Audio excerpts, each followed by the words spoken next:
how how important the interrelationship, understanding and interaction between knowledge sharing between the three different specialties stands, and how it can make an important difference in the outcome of the patient. So today my topic is acute kidney injury in chronic liver disease. We all know that AKI is very commonly encountered in patients with chronic kidney disease, and this is for last few years the incidence of AKI is actually increasing. It is being seen almost in 50% of hospitalized patients with cirrhosis and almost 58% of patients who are admitted in the intensive care unit. Among various causes that can happen in a patient of hepatic or cirrhosis or chronic liver disease, hepatorenal syndrome is a distinguished syndrome which we'll talk about in the course of our discussion. And of course, we cannot neglect the traditional causes of AKI such as prerenal azotemia, acute kidney tubular injury, acute interstitial nephritis, and there are certain other specific causes which are more common in patients with chronic liver disease, especially in a hospitalized setup, such as abdominal compartmental syndrome. We have got cholemic nephropathy. We have got, of course, acute glomerulonephritis, more specifically IgA nephropathy, and of course the glomerulonephritis that come as a as a result of various hepatitis B or hepatitis C infection. It is increasing in the last few years, and the incidence is reported by various journals has almost increased more than 200% in liver transplant candidates and more than 200 patients in patients who are hospitalized since 2004, and in patients who this has actually increased the requirement of simultaneous liver and kidney transplantation by 500%. In patients who have got AKI superimposed on AKI superimposed on CKD in patients with chronic liver disease, the mortality is almost 3 times higher. That's why it's all the more important for all of us to understand why it is important to understand the various spectrum of causes that can cause AKI in cirrhosis, because the management, the approach, the algorithm for the approach is going to be different from case to case, which we'll again discuss in the course of our discussion. Then certain cases where simple albumin based resuscitation will be good enough as per the recommendation. There will be certain cases where approach would be towards if it's a case of acute intestinal nephritis, then we may consider steroids, or in certain cases can we go for liver transplantation, and if liver transplantation is something that is not possible, then what can be the other causes, and where do the role of large volume paracentesis play, and how it can be incorporated along with diuretics, and how and where we have to draw that limit so that it doesn't drag the patient into further problem.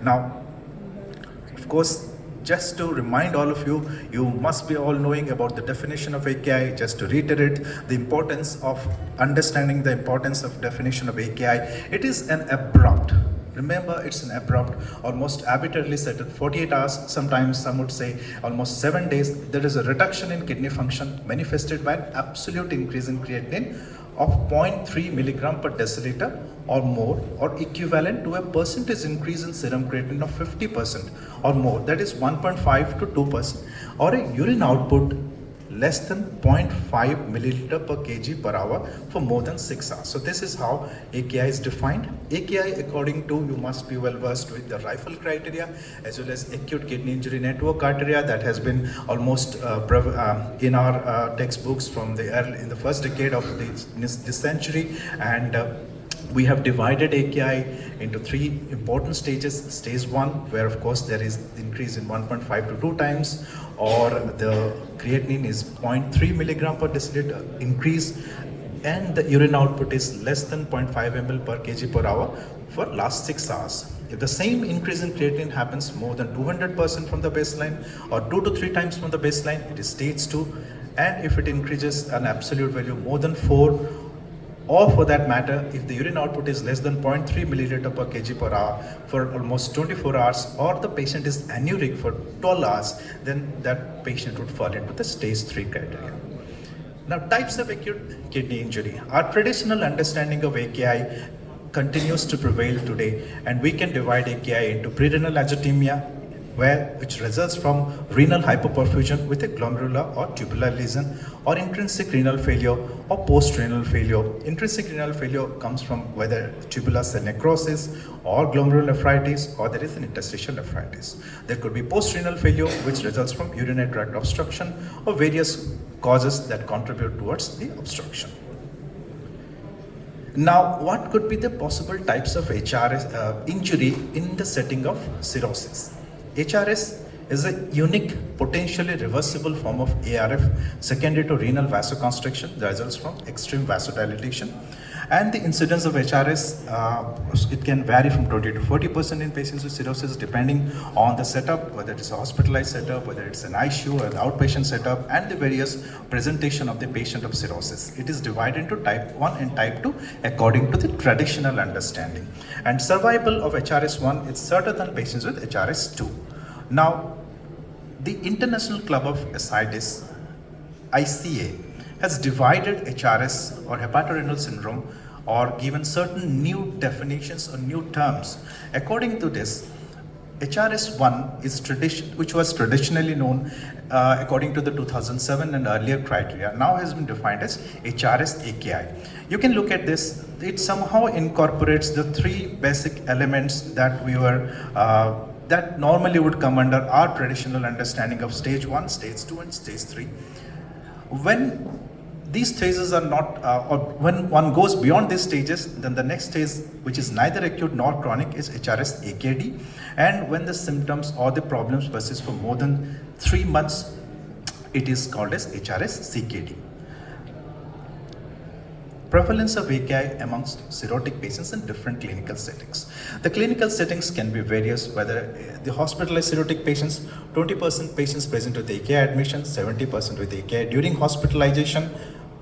Kidney injury during hospitalization is an important contributing factor. Similarly, we have a scenario where patients for admission for liver transplantation, 25% patients with lesions, 16% have failure. In post-operative scenario of liver transplantation, also it is a significant comorbidity in patients with SPP, in patients with TRIPS-related AKI. So different clinical settings contribute in different ways, but more or less this is a significant contributing factor to mortality. So our understanding of HRS and its management is very important.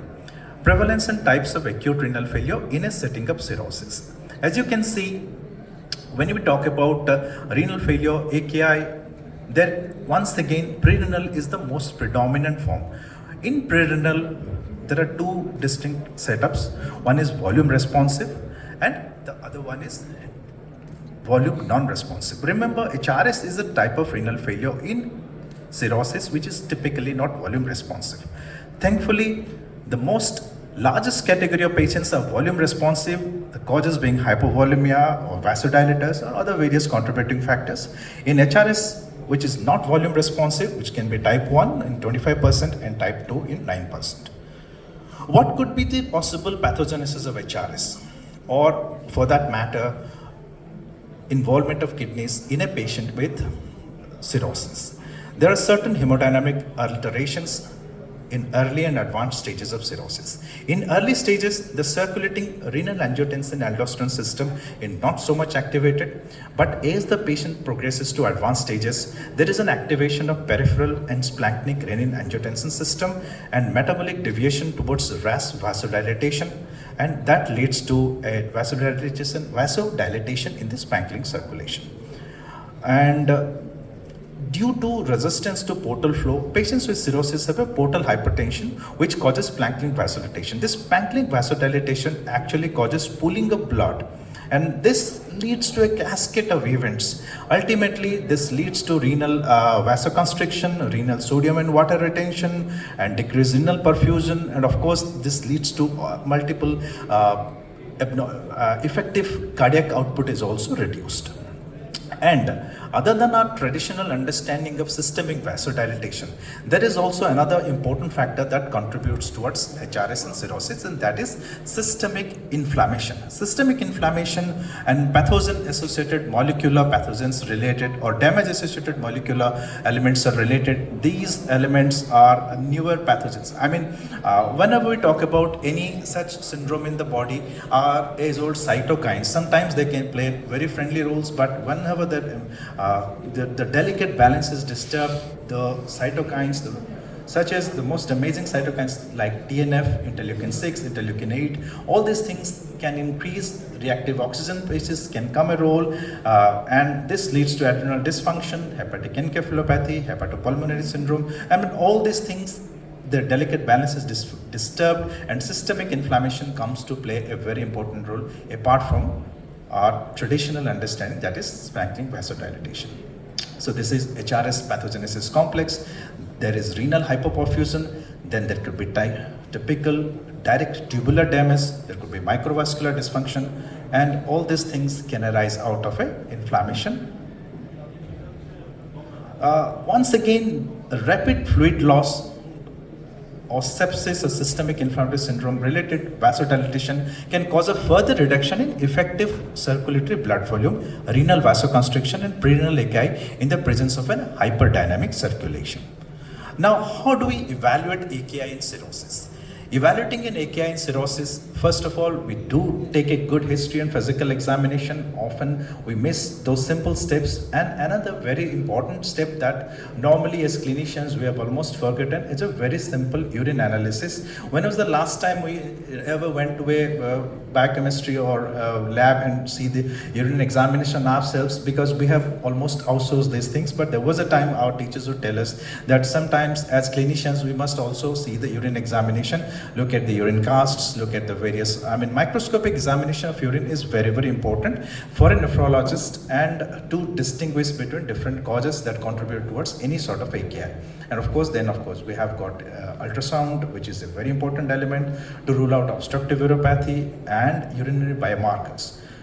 Biomarkers have not been so effective and encouraging, even though there are various biomarkers we have got NGAL, which has got metalloproteinases, we have got multiple biomarkers. We have got adrenomedulin, we have got thromboxane A2, but most importantly kidney injury molecule and NGAL, they have got two important and somewhat incorporated, but I still haven't seen anything important come out of these biomarkers, and there is certainly a lot of work going on. In future we may see much more role of these biomarkers in HRS. Now, the typical etiology of AKI in cirrhosis. For the sake of repetition, once again, what are the prerenal factors? Prerenal factors can be laxatives coming from hepatic encephalopathy, there could be diuretics, decreased oral intake, or hepatocariorenal syndrome.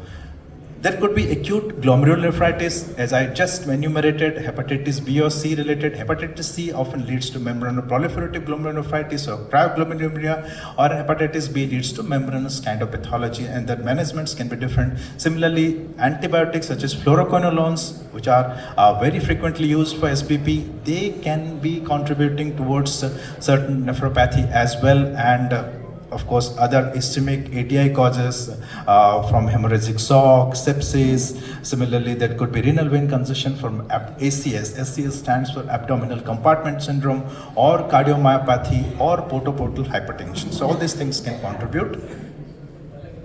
What are the newly added diagnostic criteria for HRS?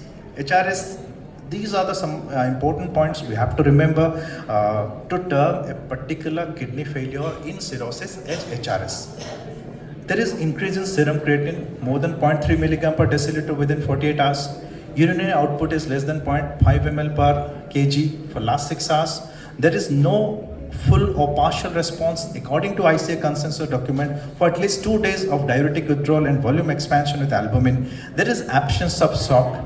no current or recent treatment with nephrotoxic drugs, absence of parenchymal disease as indicated by proteinuria, and a very important aspect, suggestion of renal vasoconstriction when there is fractional excretion of sodium less than 0.2. Now we have to remember the typical table that we had read during our MBBS or MD days that distinguishes between pre-renal acute kidney injury and the typical intrinsic renal kidney injury, and pre-renal, of course, how the fractional excretion of sodium is low, but in this patients fractional excretion of sodium is extremely low. It is less than 0.2%, which can always be a very, very important factor that can give us some lead towards the diagnosis of AKI.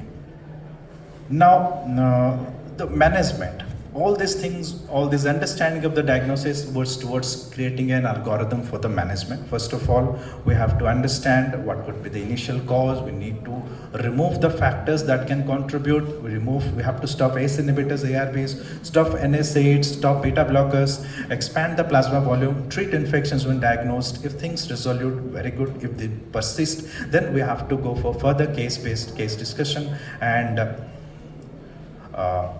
focus on the particular pattern of therapy. Therapy can be vasoconstrictor therapy, or can be TIPS or extracorporeal support systems or liver transplantation. Once again, this is an extensive algorithm that guides us. I will just briefly touch upon important points. As I just mentioned, history and physical examination are very important. Then the typical renal and urinary parameters, major urine sodium, it has to be less than 20, fractional excretion of sodium, it has to be very low. Look at if there is volume loss. A point of care ultrasound POCUS, of course, is increasingly available in our emergency setups and ICUs. Use that POCUS setup and establish if there is a pre-renal azotemia, stop diuretics, give IV albumin, sometimes blood transfusion if required. And if you find there is tense ascites, there is evidence of abdominal compartment syndrome, then large volume paracentesis might help. If there is congestion that is established by POCUS actually gives us a real state of whether the patient is dehydrated, whether the patient is having volume depletion or there is volume congestion. If there is cardiorenal syndrome, and in the setting of cirrhosis and liver failure, there is also hepatocardiorenal syndrome. In both these cases, judiciously administer diuretics. And if there is another important aspect of mean arterial pressure, if that is also taken into consideration, in all these things fall into account, then go for vasoconstrictor therapy. And in other causes such as ischemic, toxic, acute encephalitis or related causes, go for case-based and cause-based treatment.